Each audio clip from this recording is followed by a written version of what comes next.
আরবের সেই তুষার মরুপ্রান্তের উপর রাত নেমে এসেছে। গ্রামের এক কোণে দাঁড়িয়ে আছে বায়তুল মালের সেই ঘর, যেখানে রাখা হয়েছে অভাবীদের জন্য আটা, সারি সারি খেজুরের বস্তা। আলী আজ এই ঘরের অতন্ত্র প্রহরী। তার কাছে বিশাল এক দায়িত্ব, জনসাধারণের এই আমানত যেন কোনোভাবেই নষ্ট না হয়। আলী বলল, রাতটা যেন আজ অনেক বেশি ভারী হয়ে আছে। বাতাসের শব্দে মনে হচ্ছে কেউ যেন কানাকানি করছে। এই খেজুরগুলো শুধু ফল নয়, এগুলো কত এতিম আর মুসাফিরের বেঁচে থাকার শেষ ভরসা। আমাকে চোখ কান খোলা রাখতে হবে। হঠাৎ ঘরের পেছনের জানালা দিয়ে একটা সূক্ষ্ম ঘর্ষণের শব্দ ভেসে এলো। আলী বলল, কিসের শব্দ হলো? বাতাসের শব্দ নাকি অন্য কিছু? আলী ঘরের ভেতর প্রবেশ করলো। কে কে ওখানে? আলী হাতের মশালটা উঠিয়ে ধরলেন। দেখলেন খেজুরের একটি বড় স্তূপের আড়ালে একটি কালো ছায়া নড়াচড়া করছে। কেউ একজন খুব দ্রুত হাতে খেজুরগুলো এক পুরনো চামড়ার থলিতে ভরছে। আলী বলল, সাবধান, যেখানে আসো সেখানে স্থির থাকো। বায়তুল মালের পবিত্র মালের উপর হাত দেওয়ার সাহস কী করে হলো? আলী চিতার মতো ঝাঁপিয়ে পড়ে চোরজিকে জাপটে ধরলেন।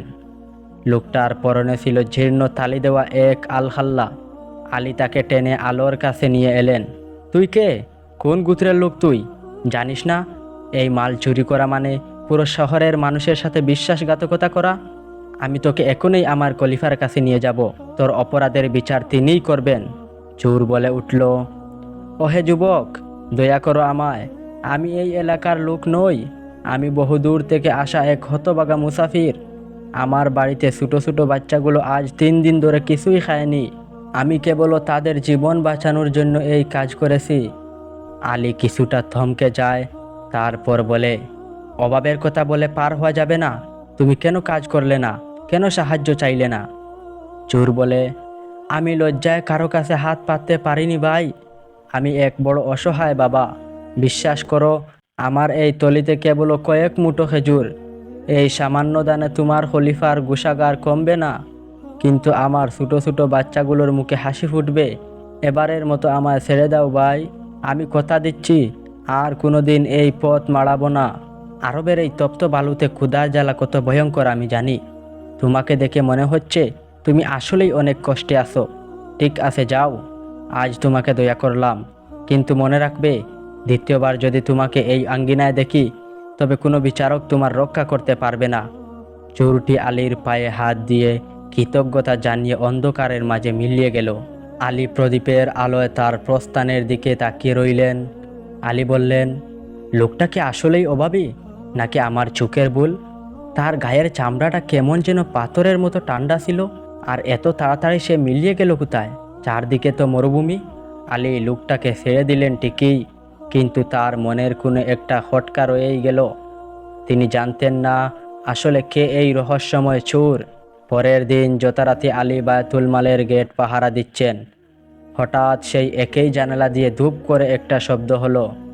কেউ একজন খুব হালকাভাবে ভিতরে নামলো। আলী কান পেতে শোনার চেষ্টা করে।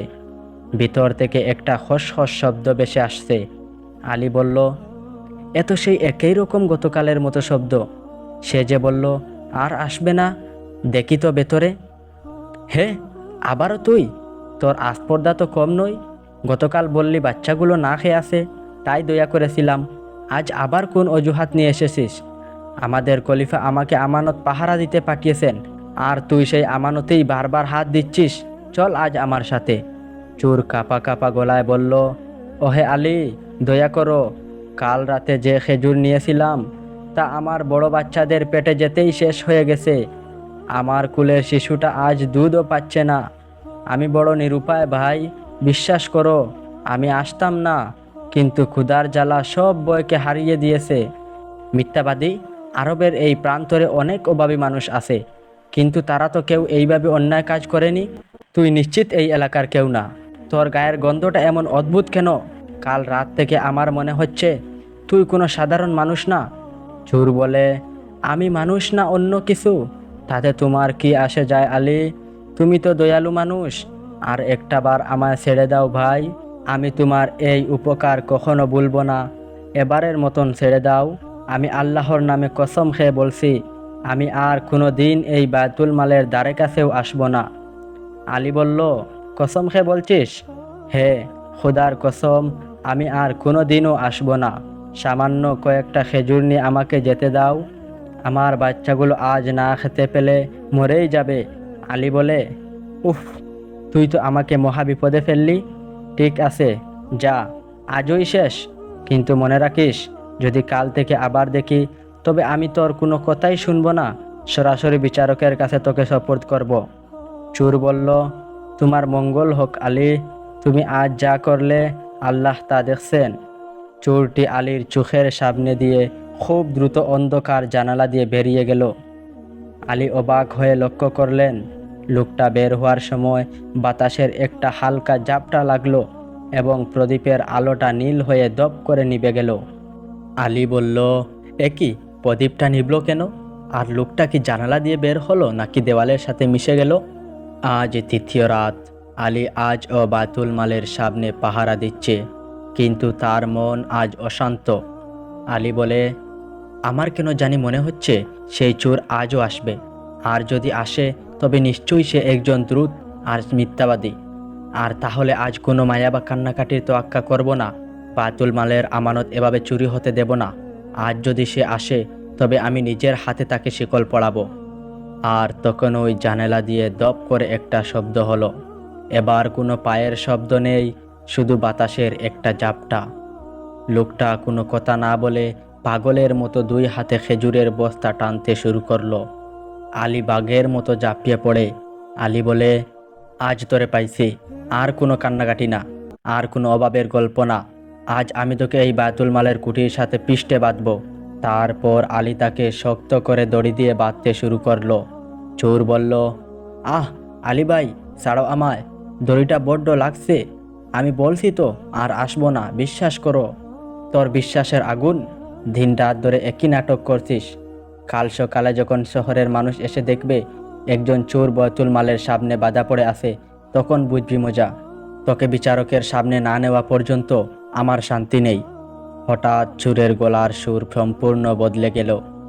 কণ্ঠটা এখন আর তার মানুষের মতো নেই। সে বলে, শুনো আলী, তুমি আমাকে বেঁধে রাখতে পারবে না। আমি সাধারণ কোনো মানুষ নই যে তোমার দড়ি আমাকে আটকে রাখবে। কিন্তু তুমি যদি আমাকে মুক্তি দাও, তবে আমি তোমাকে এমন এক অমূল্য জিনিস শেখাবো, যা স্বর্ণ বা হীরা জহরত থেকেও দামি। আলী বলে, তুই আবার কি শিখাবে? চুরির কোনো নতুন কৌশল? না আলী, আমি তোমাকে তোমার এবং তোমার এই আমানতের চিরস্থায়ী পাহারা দেব। শুনো, যদি তুমি রাতে ঘুমানোর আগে আয়াতুল কুরসি পাঠ করো, তবে আল্লাহর পক্ষ থেকে একজন রক্ষী ফেরেশতা সারা রাত তোমার শিয়রে বসে পাহারা দেবে। কোনো শয়তান, কোনো জিন বা কোনো অনষ্টকারী তোমার এই সীমানায় পা রাখার সাহস পাবে না। আয়াতুল কুরসি? তুই এক চোর হয়ে আমাকে আল্লাহর কালামের ফজিলত শিখাচ্ছিস? এটা কি তোর নতুন কোনো চাল? আমি শয়তান হতে পারি আলী, কিন্তু আল্লাহর কালামের এই সত্য আমি অস্বীকার করতে পারবো না। তুমি আজ থেকে এই আমল করা শুরু করো, দেখবে তোমার এই বায়তুল মালের পাহারায় তোমার আর লাঠি ধরতে হবে না। এবার আমায় মুক্তি দাও। আলী বিস্ময়ে বিমূঢ় হয়ে দড়িটা খুলতেই লোকটা দোয়ার মতো জানালার ফাঁক দিয়ে শূন্যে মিলিয়ে গেল। আলী অবাক হয়ে তাকিয়ে রইল, তার হাত কাঁপছে। পরদিন সকালে আলী গ্রামের প্রধান মসজিদের ইমাম সাহেবের কাছে ছুটে গেলেন। তার মনে হাজারো প্রশ্ন। কে ছিল এই সেই লোক? আলী বলল, ইমাম সাহেব, এক অবিশ্বাস্য কাণ্ড ঘটেছে। বায়তুল মালে যে চোরটি আসছিল, সে গতরাত আমাকে এক অদ্ভুত কথা বলেছে। কি বলেছে আলী ভাই? সে বলেছে আয়াতুল কুরসি পড়লে নাকি শয়তান কাছে আসে না। সে কি আমাকে ধোঁকা দিল? আলী, শান্ত হও। তোমার এই ঘটনা আমাকে একটা বহু পুরনো ঘটনার কথা মনে করিয়ে দিল। কি বলেন, কি ঘটনা? অনেক বছর আগে নবী সাল্লাল্লাহু আলাইহি ওয়াসাল্লামের প্রিয় সাহাবী আবু হুরায়রা রাদিয়াল্লাহু তাআলা আনহু এর সাথেও ঘটেছিল। নবীজি তখন বলেছিলেন, এই চোরটি আসলে ছিল মানুষরূপী জিন। সে সারা জীবন মিথ্যা কথা বললেও আয়াতুল কুরসির এই সত্য কথা সে সত্যিই বলেছে।